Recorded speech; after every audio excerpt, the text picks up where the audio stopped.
All right, quadratic formula. The discriminant part will be new. The quadratic formula you've done before, I think. But I'm going to show you a couple different ways to solve, and there's some things that I'm going to ask that you do every time. All right.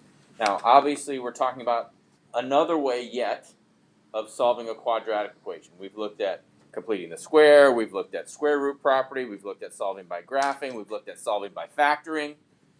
Okay, and all those things are good depending on the situation. But the quadratic formula is good because it always works under any set of circumstances, so long as you have a quadratic equation. Okay, so of course we know that the standard form of a quadratic is ax squared plus bx plus c, and this is where the a, b, and c come from in the quadratic formula.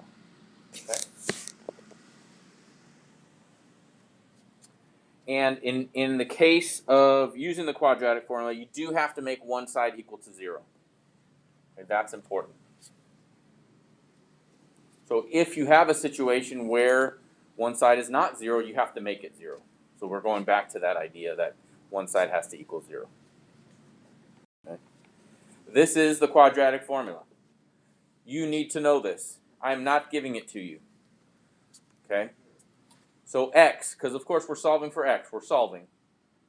Negative b plus or minus the square root of b squared minus 4ac all over 2a. Make sure you get that down. And if you don't already have this memorized, this is something that you're going to want to keep writing on your homework so that you get it memorized. The more you write it, the quicker you'll learn it. It's really important that you have all the right variables in the right places. They're actually constants in this case, but they're all in the right place with the right signs. Keep in mind something, because I still see this, and your quizzes, I will get back as soon as Braden takes his, because you're taking it after school today, right? 2:30, Braden? Not those.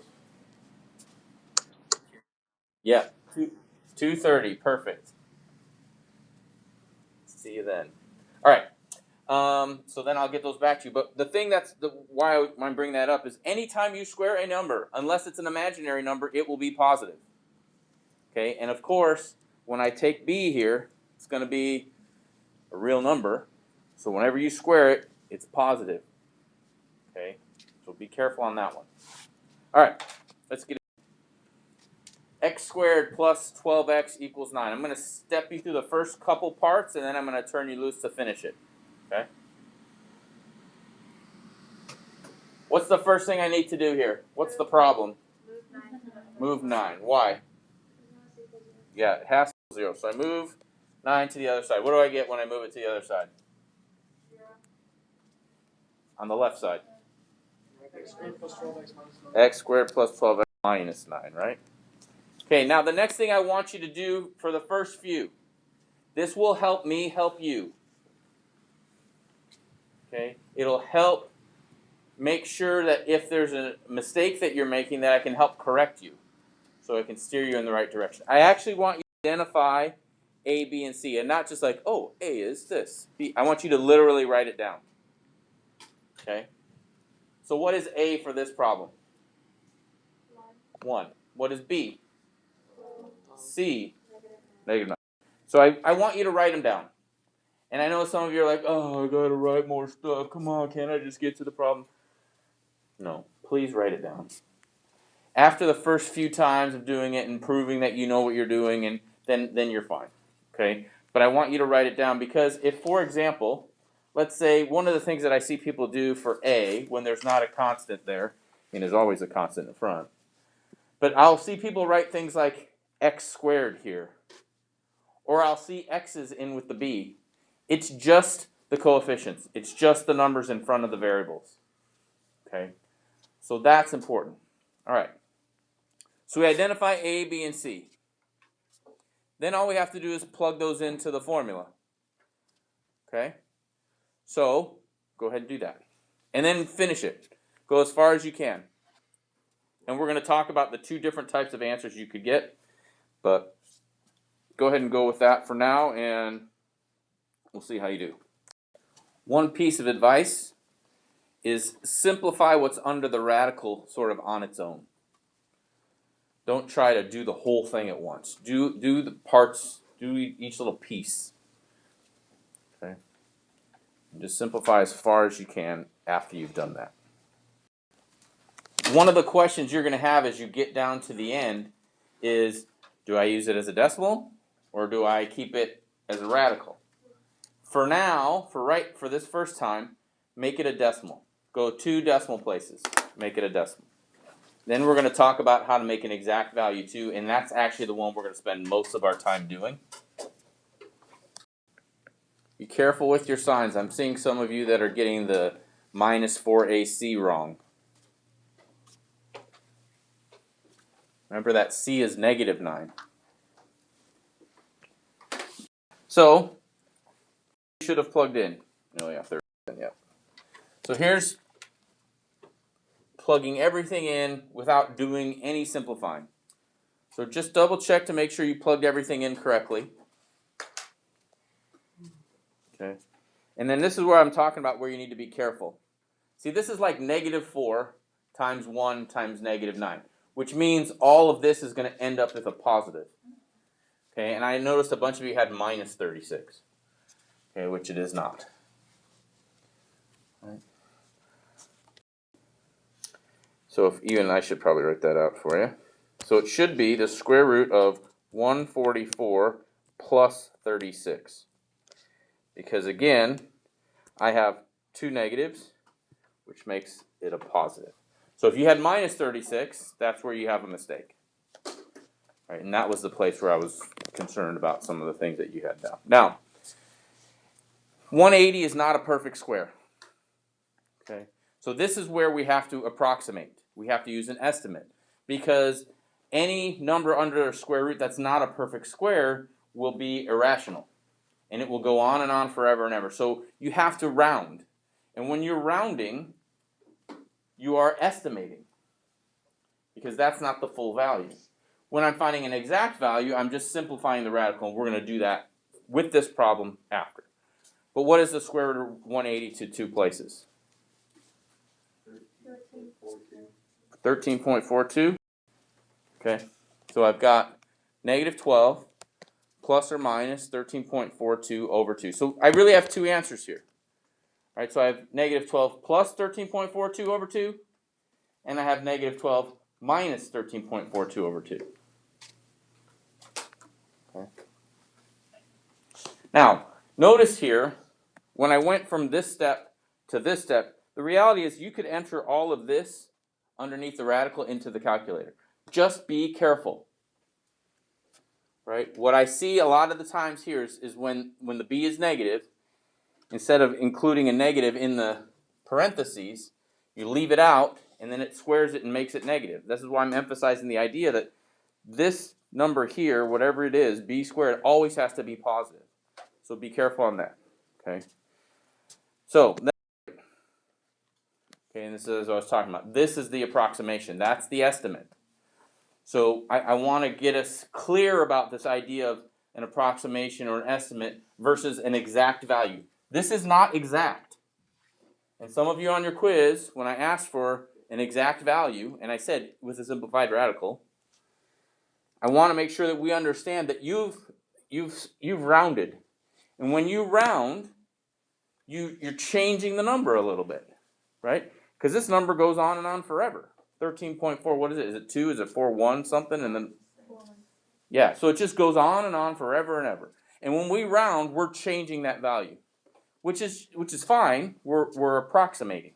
We're using an estimate because we can't write. We would die before we could write all the numbers of the square root of 180 because they don't ever end. Okay, so that's why that's an approximation. So at this point, I split them up. So the top I'm going to add, divide by 2. The bottom, the left, I should say, I'm going to combine the top and divide by 2, and then this right one I'm going to combine and divide by 2, which gives me 1.42 over 2 and -25.42 over 2. Decimal answers 0.71 and -12.71. That is not exact. Okay, and it's not exact because we estimated right here. Question? Do you want us to round at the square root or at the end? Like after we At the square root. Because this is the thing that's causing us issues anyways. So let's just round here. So when you say an exact answer, you want us to put it like... We're gonna go through it. We're gonna go through an exact answer. And actually most of the homework that you're gonna do today will be, I want exact answers. But sometimes this is gonna come up. Word problems, this is gonna come up. Alright. Review, it's gonna come up. And the directions will tell you. Now, I will tell you in your homework today, I gave you directions for the first few problems because they didn't really give you directions. They just said solve. And so when you see the directions that I gave you where it says find the exact value, understand that the problems after number 19 also provide directions that say find the exact value. That's why I didn't specify. But again, sometimes you're going to find approximation values. Okay? So let's look at the exact value and see how that. Okay, so really everything to this point is going to be the same. The issue becomes, what do I do with that radical that's not a perfect square? Well, we've talked about this a little bit in 4.4, I think. And we did some of it in 4.5. But what we do with this now, when we find out that 180 is not a perfect square, what you have to do is determine what's the biggest perfect square that goes into 180. Okay, and so you've got to think about that. Right? Like what for sure, for example, is a perfect square that goes into 180? Oh, you're just going to go right to the highest one? How many know the factors of 180 and knows that 36 goes into it? Besides Ethan, apparently. Right? I mean, we could get there, but maybe you want to go a little slower than that. 2 is not a perfect square, but thanks for playing. 4. 4. Does 4 go in? I mean, when I see 180, I think 18, and I immediately think 9 times 2. So to me, I go 9 goes into that, right? So here's what I'm thinking. I'm going to write it out, but this is what I would be thinking. I'd be thinking 9 times 20. I know 9 is a perfect square. And then I go look at 20 and go, is there a perfect square that goes into 20? 4. So this really is 9 times 4 times 5. And that's where you can come up with the 36 a little bit easier. Because I don't know my factors of, I didn't know that 36 goes into 180. I mean, if you get on your calculator, I mean, that's great. I'm just showing you a way to kind of think through it. So the long story short is, yes, Ethan, you are correct. 36 absolutely goes into 180. Okay. Maybe you thought 10 and 18. Would it be 3 times 4 times 5? Are you squared? No, hold on. We'll get there. Here's what I've accomplished to this point. All right. All I've done is I've broken down 180 so that I found the biggest perfect square, which is 36 times 5. Well, what is the square root of 36? 6. So the 6 comes out. The 5 stays in. Okay? So that's really what happens now. And we're going to talk more about this moving forward. And we've done this a little bit. But just understand what the square root of 36 is. It's 6. So that can simplify. The 5 can't. So here's where I'm at now. Okay? Negative 12 plus or minus 6 root 5 over 2. This is exact. I haven't approximated anything. Okay? I haven't estimated. I haven't rounded. It's an exact answer. Now, in order to simplify this, and this is a common mistake that we make, okay, and I want us to be clear that you have to make sure 2 goes into 12 and also this side over here. So when I go, you have to look at both of them. That numerator or denominator or part of the denominator has to go into both parts of the top, which in this case it does. Okay? Because in reality, I could also think about it this way. This is negative 12 over 2 plus or minus 6 root 5 over 2. I can think about it like that. So that when I draw that yellow and green, this is really why we can do that. And so in this case, I can reduce both. Right? 2 goes into negative 12 and 2 goes into 6. And when we deal with the radical, all we worry about is the number on the outside. Okay, and if this bottom doesn't go into both parts, then you can't simplify it. You got to leave it alone. Or you could simplify this part, and then you'll still have this. But I would say leave it alone. It doesn't really get you anywhere. So, where I end up here is -6 plus or minus 3 root 5, because 2 goes into 6 3 times. That is the exact answer. So when I ask, and the book asks for an exact answer, what they're saying is, do not punch that not perfect square into your calculator and convert it to a decimal. That's what exact is saying. We're not looking for decimals. Now, if it comes out even, okay, and this whole thing right here is a perfect square, then fine. Simplify it. You know, you'll get integer answers or whatever. But if it doesn't come out even, like this case, okay, you'll be left with a radical. Now, the other thing to keep in mind is you will get imaginary solutions too. Okay?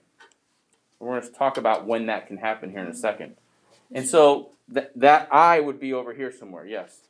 Do you care if it's like plus or minus, or do you want us to write out both? Either one is fine. I mean, since it's shorter to write plus or minus, you're welcome to do that. Okay? All right. Yep. If there wasn't a 6 outside of the radical, would we just, like, say it was just square root 5, we just leave it as square root 5? Right. So actually, let me let's look at that for a second. I'll give you an example of, let's say, what would happen.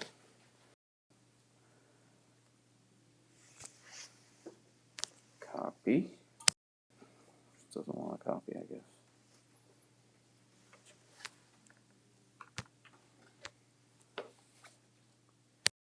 So let's pretend for a minute that this was the answer. Did it show up? Did not show up. Paste.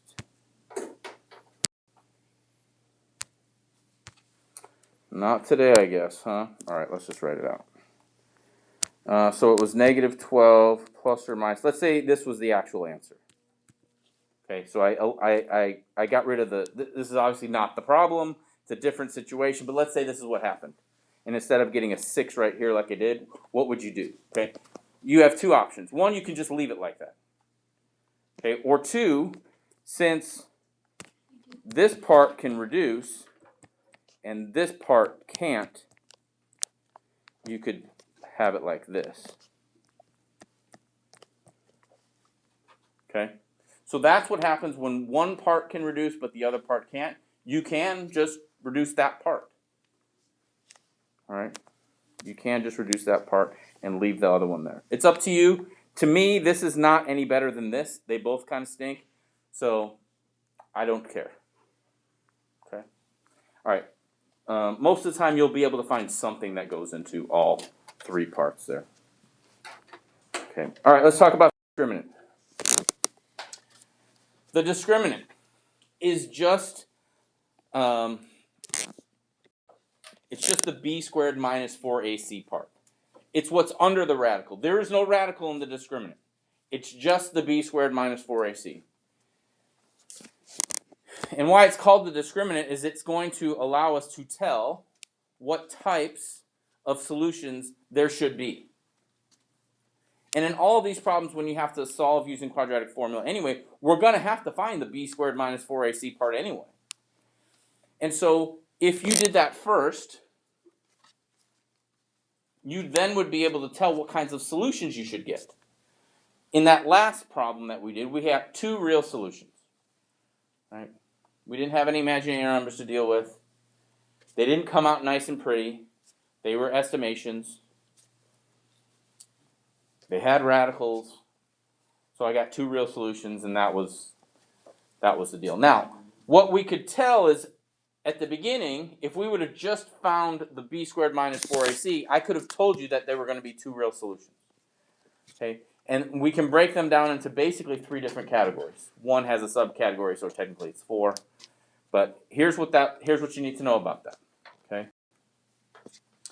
And again, what it does is it tells you what types of solutions you should get. Okay. Now in that last one, what was the b squared minus 4ac part?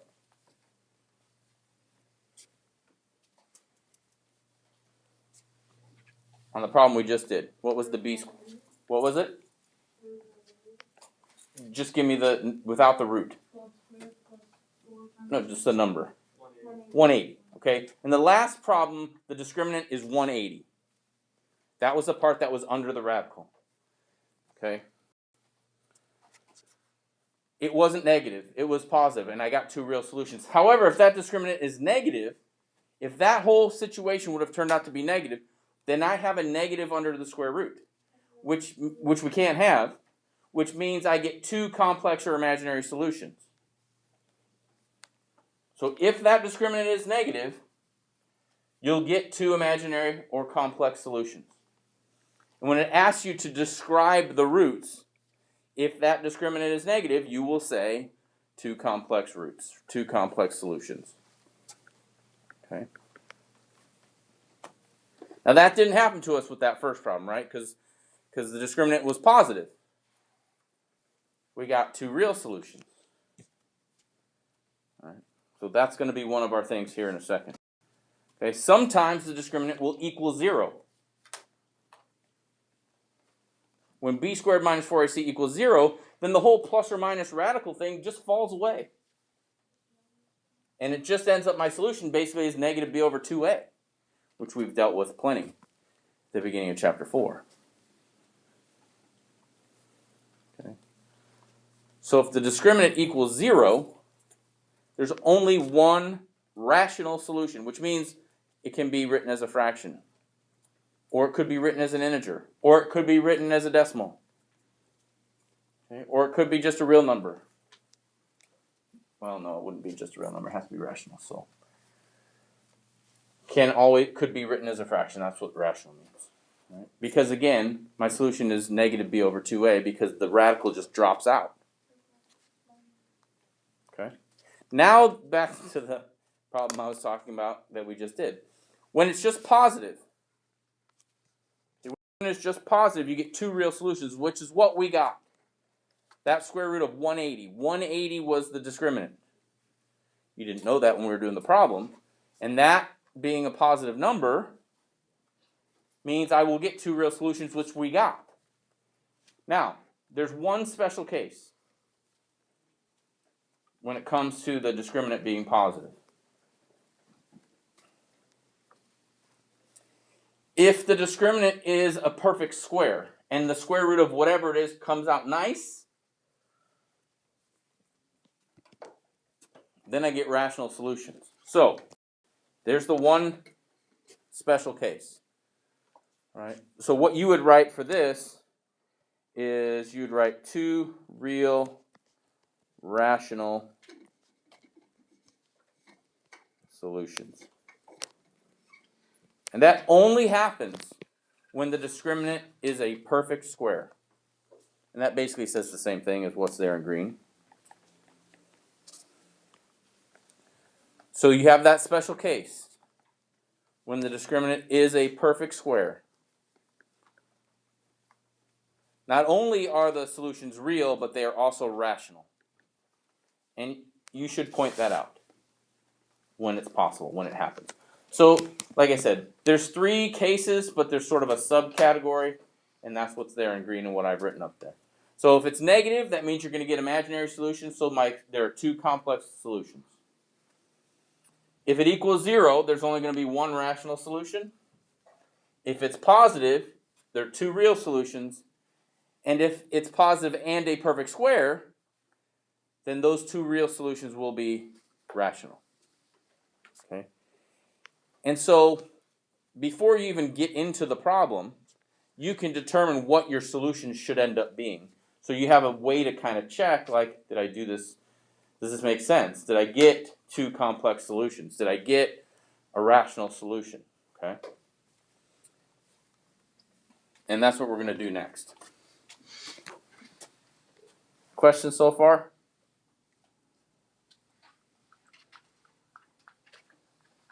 Okay. If you want to take a picture of this page, you're welcome to.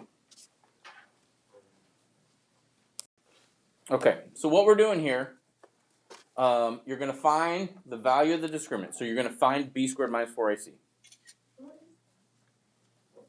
Oh, it's not in your book. Please don't. Then you're going to describe the number and type of roots. So here are your possibilities for that. You could say 2 real, 2 complex, 1 rational, or 2 real rational. Those are your options. Those 4 things that we went over on the previous screen, those are when it says number and type, that's what you're saying. 2 complex, 1 rational, 2 real, or 2 real and rational. Those are your only options. Okay? So, what I want you to do now for these 2 problems is find the discriminant and then tell me what the roots would be.